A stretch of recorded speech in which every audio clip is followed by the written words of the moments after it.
नमस्कार. थोडं तुझं थोडं माझं या मालिकेच्या येणाऱ्या भागामध्ये जबरदस्त असा ट्विस्ट येणार आहे. तर इथे मानसी आणि तेजस आता दोघेजण एकमेकांच्या जवळ यायला लागलेले असतात. मानसीने आपलं लग्न स्वीकारलेलं असतं, पण तेजसने अजूनही त्याचं लग्न हे स्वीकारलेलं नसतं. त्याला वाटत असतं की मी मानसीच्या लायकीचा नाही आहे.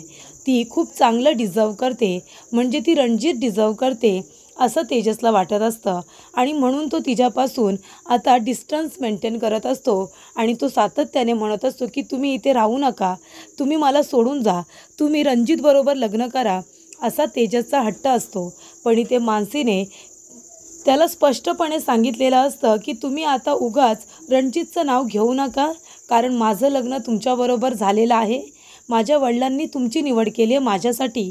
त्याच्यामुळे मी माझ्या वडिलांच्या आवडीच्या मुलाबरोबर लग्न करून मी खूपच जास्त आनंदात आहे. त्याच्यामुळे तुम्हाला सोडून मी आता कुठेही जाणार नाही आहे. मी हे लग्न स्वीकारलेलं आहे, असं आता मानसी स्पष्टपणे तेजसला म्हणालेली असते. पण इथे तेजस मात्र मानसीचं बोलणं काही ऐकत नसतो आणि त्याने आपलं लग्न काही स्वीकारलेलं नसतं. पण इथे जेव्हा मानसी स्वतःच्या जीवाची पर्वा न करता जेव्हा तेजसचा जीव वाचवते आणि तिला खूप जास्त लागलेलं असतं, ती हॉस्पिटलमध्ये जाते. तिची ती अवस्था बघितल्यानंतर तेजसला जाणीव होते की मानसीचं त्याच्यावरती किती प्रेम आहे, किती विश्वास आहे आणि तिला असं वाटतं की माझ्या वडिलांची निवड कधीही चुकणार नाही आहे आणि म्हणून तिने मनापासून हे नातं स्वीकारलेलं असतं.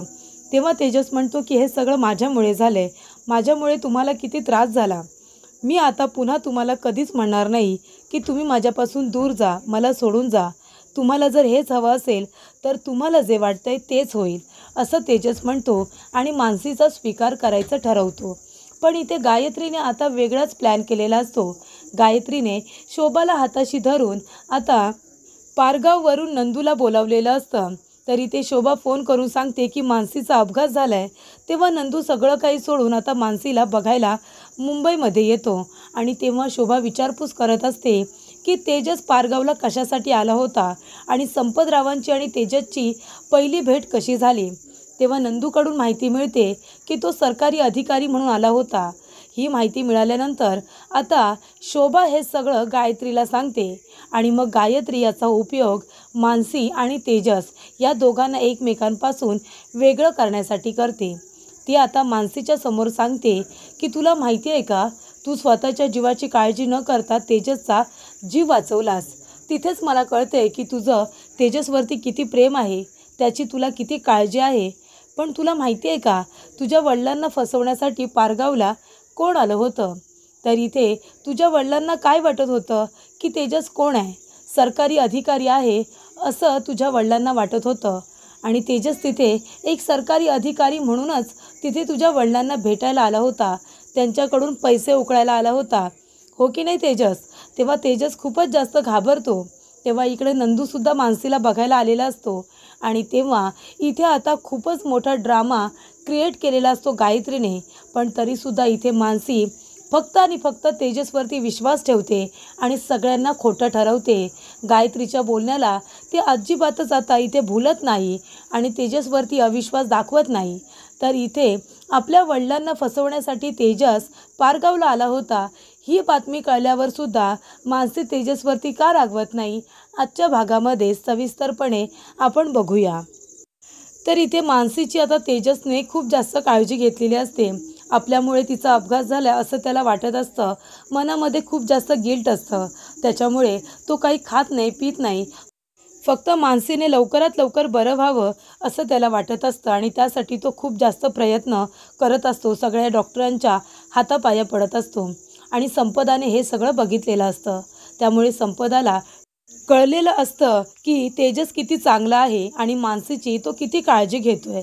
मानसीला तेजससारखा दुसरा कुठला मुलगा मिळू शकत नाही, हे संपदाला सुद्धा आता कळलेलं असतं. त्यामुळे इथे संपदाला तेजसबरोबर काहीही प्रॉब्लेम नसतो. उलट ती त्याला हेच सांगत असते की मानसीला तुम्ही जास्त काही आता सांगू नका, जे झालं ते झालं, तुम्ही तिच्याबरोबर सुखी संसार करा. असं संपदाचं म्हणणं असतं. पण तेजसला ही गोष्ट मानसीला सांगायची असते, कारण कुणा तिसऱ्याकडून जर ही गोष्ट कळाली तर खूप जास्त गैरसमज निर्माण होतील असं तेजसला वाटत असतं. त्यामुळे ही गोष्ट त्याला मानसीला सांगायची असते, कारण त्याला हे सत्य लपवून ठेवायचं नसतं. जर मानसीला नंतर कळलं आणि ती खूप रागवली तर? त्याच्यामुळे त्याला आधीच ही गोष्ट स्वतःहून मानसीला सांगायची असते आणि सगळ्या गोष्टी क्लिअर करायच्या असतात. पण इथे आता गायत्रीने एक नवीन प्लॅन तयार केलेला असतो. तिने आता जे पैसे तेजसला द्यायला काढलेले असतात तेच पैसे तिने आता आभाला सांगितलेले असतात की हे पैसे मला तेजसने दिलेत, कारण तेजसला तिला फसवायचं असतं.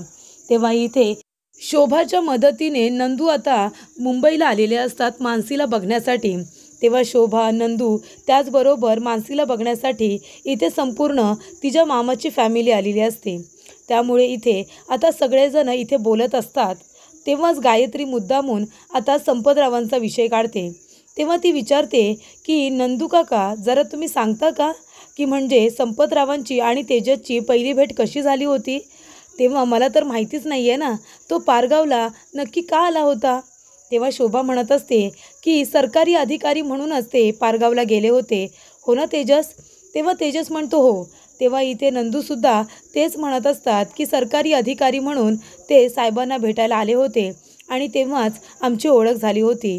पण त्यांची खूप मदत झाली, कारण तेव्हा साहेबांना हार्ट अटॅक आला होता आणि तेव्हा तेजस साहेबांनीच त्यांना हॉस्पिटलला वेळेवरती घेऊन गेले होते आणि साहेबांचा जीव वाचवला होता. आणि नंतरसुद्धा तेजसरावांनी खूपच आमची मदत केली आणि म्हणूनच साहेबांनी मानसी बेबीसाठी त्यांची निवड केलेली आहे.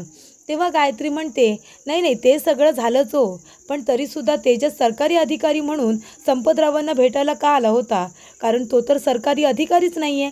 तेव्हा इथे आता मानसी तिच्याकडे बघायला लागते. तेव्हा इकडे आता शोभा म्हणत असते, हो ना, नंदू मला म्हणत होता की तेजस तिथे पैसे वगैरे काढायला गेले होते म्हणून, म्हणजे कॅशने व्यवहार करायचा नाही, ते इलिगल असतं.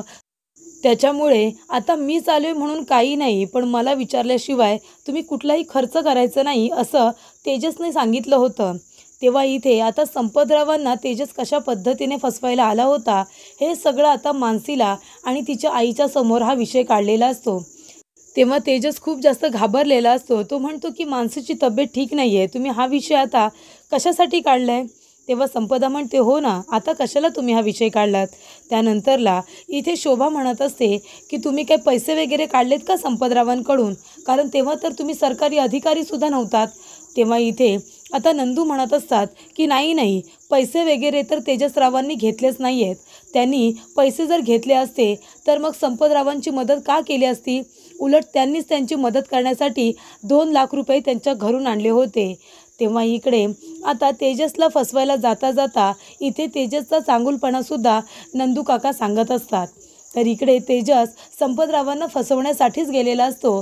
पण जेव्हा त्याला कळतं की इथे संपतरावांना क्रेडिट कार्ड वगैरे काही कळत नाही, म्हणून ते सगळा कॅशने व्यवहार करतात, कारण ते कमी शिकलेले होते. त्यानंतरला तेजस त्यांना अजिबात फसवत नाही, उलट त्यांना मदतच करतात. ती अगदी खूपच मदत तेजसची झालेली असते. पण इथे आता मानसी म्हणत असते की तुम्ही हे सगळं मला का सांगताय? मला हे सगळं माहिती आहे. तेव्हा गायत्री म्हणते, तुला काय माहिती आहे? अगं, हा तेजस तुझ्या वडिलांना फसवायला आला होता, त्यांच्याकडून पैसे उकळायला आला होता. हे बघ, हे पैसे आज मला तेजसने दिलेत. मग हे कुठून पैसे आले होते? तू सांग बरं, हो की नाही तेजस? तेव्हा तेजस म्हणतो, हे पैसे मीच तुम्हाला दिलेत का? मग द्या ते माझ्याकडे परत. तुम्हाला जर ते नको असतील ना तर मला परत देऊन टाका. तेव्हा इकडे मानसी म्हणते, म्हणजे तू खरंच म्हणतोयस की हे पैसे तूच मला दिलेस ना? तेव्हा तेजस म्हणतो, माझ्याकडे जर एवढे पैसे असते तर मी मिस मानसी यांचा जेव्हा उपचार केला हॉस्पिटलमध्ये तेव्हा तिथे भरले असते ना, तुम्हाला का दिले असते? तेव्हा इथे आता सगळेजण गायत्रीकडे बघायला लागतात. तेव्हा तेजस म्हणत असतो की काय चाललंय वहिनी, गेमा खेळताय का? गेमा माझ्याबरोबर? हे पैसे मी तुम्हाला का देऊ? माझ्याकडे जर पैसेच नाही आहेत तर? तेव्हा इथे गायत्री म्हणत असते, आभा, तू बघितलंस ना, हे पैसे मला तेजसने दिले होते. तेव्हा आभा म्हणते, हो, गायत्री वहिनी मला तसंच म्हणाली.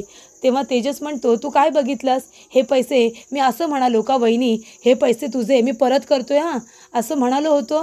गायत्री वहिनी मला पैसे देत होती मानसीच्या उपचारासाठी. मी म्हणालो की पैशांची गरज आता नाही आहे, मला तुमचे पैसे नको, तर मला ते या सगळ्या प्रकरणामध्ये फसवण्याचं काम करतायत. तेव्हा इथे मानसी म्हणत असते की आणि तुम्ही जे म्हणताय ना की राष्ट्रहित आमच्या गावाला आले होते आणि पारगावला येऊन ते माझ्या बाबांना भेटले सरकारी अधिकारी म्हणून. ते ऐकल्यानंतर मला तेव्हा थोडा रागच आला होता, कारण ते माझ्या वडिलांना तेव्हा फसवण्यासाठी आले होते. पण त्याचा माझ्या वडिलांसाठी उपयोगच झाला ना, कारण का माझे वडील सगळा व्यवहार कॅशने करत होते.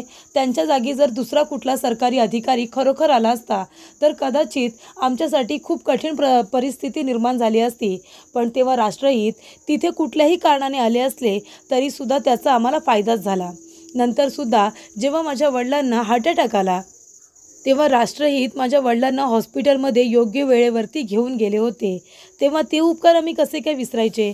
म्हणजे त्यांचा तिथे कुठलाही हेतू असू दे, जरी तो वाईट असेल तरीसुद्धा तो नंतर नव्हता. त्यांची झाली ती आम्हाला मदतच झाली. तेव्हा इकडे राष्ट्रहित जरी सरकारी अधिकारी नसले तरीसुद्धा ते आता एक सरकारी कर्मचारीच आहेत.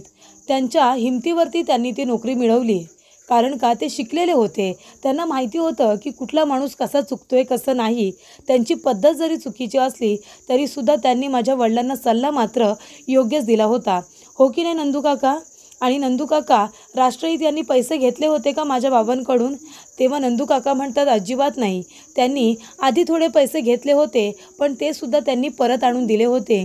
आणि नंतर तर तुमच्या लग्नाच्या वेळेला त्यांची आपल्याला किती मदत झाली हे तुम्हालासुद्धा चांगलंच माहिती आहे. तेव्हा इकडे मानसी म्हणत असते की माझ्या आईने मला सगळं काही सांगितलं आहे, जे राष्ट्रहितने तिला सांगितलेलं आहे. तेव्हा मला हॉस्पिटलमध्येच इथे माझ्या आईने सगळं काही सांगितलं होतं. तर संपदाने सांगितलं होतं की इथे तेजस वेगळ्या कारणाने तुझ्या वडिलांना भेटायला आला होता. त्यांनी मला सगळं सांगितलं आहे आणि त्यांना तुला हे सुद्धा सांगायचं आहे. त्यांच्या मनामध्ये गिल्ट आहे म्हणून ते तुला त्यांच्यापासून दूर ठेवत आहेत.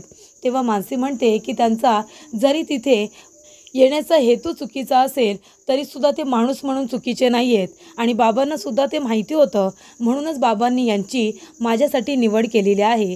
तरी ते गायत्रीचा आता प्लॅन फ्लॉप करत मानसीने तेजसची बाजू घेतलेली असते.